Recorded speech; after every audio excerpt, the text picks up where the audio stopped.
కాళేశ్వరంలోని త్రివేణి సంగమంలో గురువారం అద్భుత ఘట్టం ఆవిష్కృతం కానుంది. తెలంగాణ ఏర్పాటైన తర్వాత రాష్ట్రంలో తొలిసారి జరగనున్న సరస్వతీ నది పుష్కరాల ప్రారంభానికి సర్వం సిద్ధమైంది.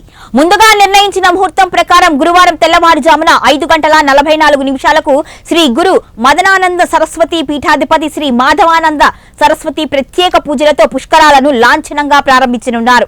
ప్రధాన ఘాట్ వద్ద మహాబలిపురం నుంచి తీసుకువచ్చిన 17 అడుగుల సరస్వతీదేవి ఏకశిలా విగ్రహాన్ని సాయంత్రం 4 గంటలకు సీఎం రేవంత్ రెడ్డి ఆవిష్కరిస్తారు. అటుపై సరస్వతీ నదిలో పుష్కర స్నానం చేసి శ్రీ కాళేశ్వర ముక్తీశ్వరుని దర్శించుకొని ప్రత్యేక పూజలు చేస్తారు. సాయంత్రం 5:30 పుష్కర ఘాట్ లో సరస్వతి హారతి కార్యక్రమంలో పాల్గొంటారు. ఇక గురువారం సూర్యోదయం నుంచి ఈ నెల 26వ తేదీ వరకు అంటే 12 రోజుల పాటు పుష్కరాలు జరగనున్నాయి.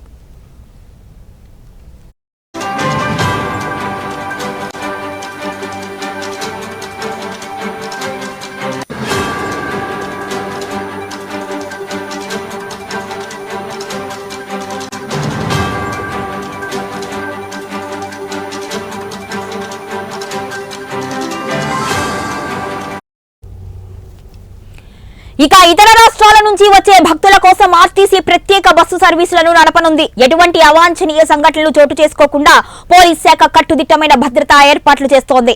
నిర్వహణకు ఏర్పాట్లు పూర్తి చేశాము అన్నారు రాష్ట్ర దేవాదాయ శాఖ మంత్రి కొండా సురేఖ. ఇక పుష్కరాలు ప్రతిరోజు ఒక పీఠాధిపతి పుణ్యస్నానాలు ఆచరిస్తారు అని తెలిపారు. 2 తెలుగు రాష్ట్రాలతో పాటు కర్ణాటక, మహారాష్ట్ర తదితర రాష్ట్రాల నుంచి లక్షల మంది భక్తులు పుష్కరాల్లో పాల్గొనే అవకాశం ఉంది. పుష్కర ఏర్పాట్ల కోసం కేటాయించిన 35 కోట్లతో వివిధ శాఖలతో సమన్వయం చేసుకుంటూ దేవాదాయ శాఖ పుష్కర ఘాట్లు, మరుగుదొడ్లు, మంచినీటి వసతి, టెంట్లు, రోడ్లు మరమ్మతులు, పార్కింగ్, పారిశుద్ధ్యం తదితర పనులను చేపట్టింది.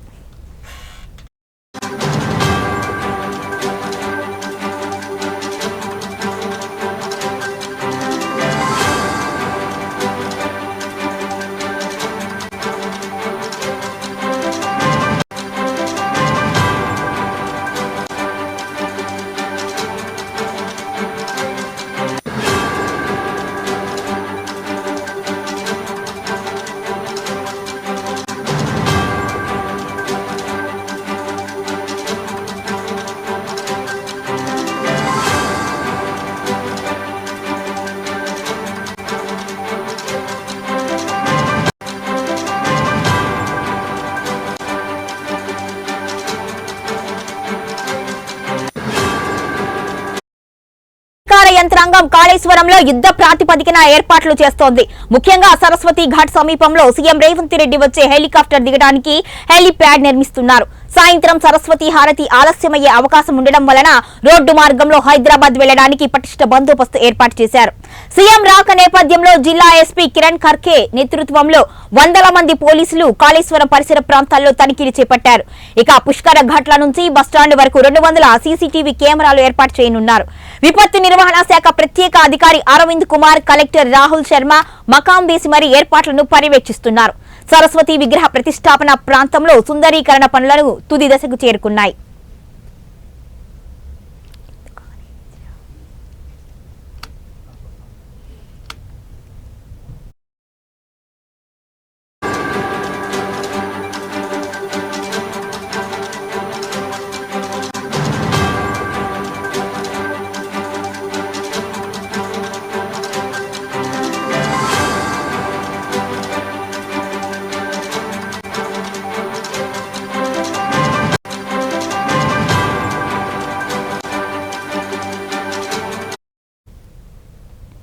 రాష్ట్ర ప్రభుత్వం పశు పోషణకు విశేష ప్రోత్సాహం అందిస్తోంది అని అవనిగడ్డ ఎమ్మెల్యే మండలి బుద్ధప్రసాద్ తెలిపారు.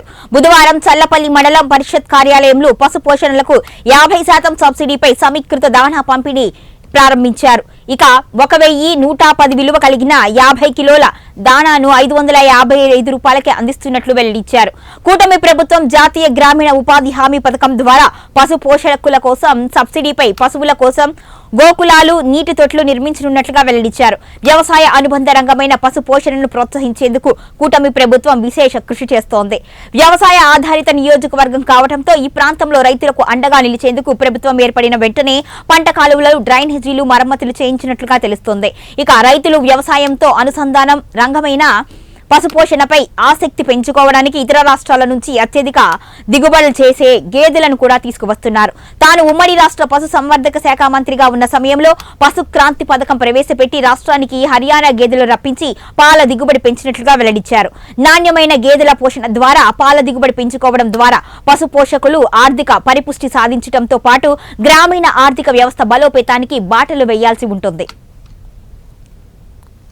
రాష్ట్రంలో మంచి ఆర్థిక అభివృద్ధి సాధించిన సంస్థలు ఇలాంటి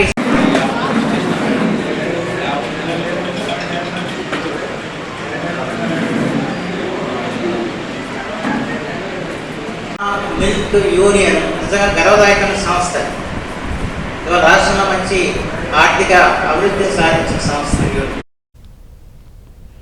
ఇక చల్లపల్లి సబ్ డివిజన్ పశు సంవర్ధక శాఖ assistant director doctor Nalluri Venkata Bhargava మాట్లాడుతూ భారత్ పశుధన్ యాప్ లో నమోదైన తెల్ల రేషన్ కార్డు కలిగిన పశు పోషకులకు మాత్రమే ఈ దాణా సబ్సిడీ లభిస్తుంది అని వెల్లడించారు.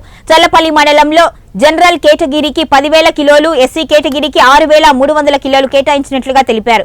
ఇక మోపిదేవి మండలంలో జనరల్ కేటగిరీకి 9,000 కిలోలు, ఎస్సీ కేటగిరీకి 6,450 కిలోలు కేటాయించినట్లుగా వివరించారు. సబ్సిడీ దాణా అవసరమైన పశు పోషకులు రైతు సేవా కేంద్రంలో లేక పశు వైద్యాధికారి వద్ద పేర్లు నమోదు చేయించుకోవాలి అని సూచించారు.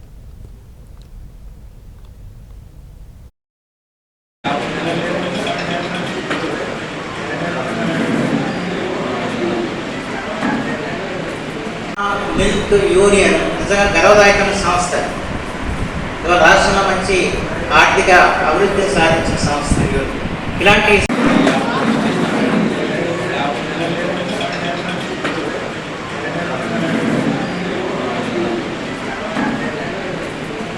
మిల్క్ యూనియన్ నిజంగా గర్వదాయకమైన సంస్థ. ఇవాళ రాష్ట్రంలో మంచి ఆర్థిక అభివృద్ధి సాధించిన సంస్థలు ఇలాంటి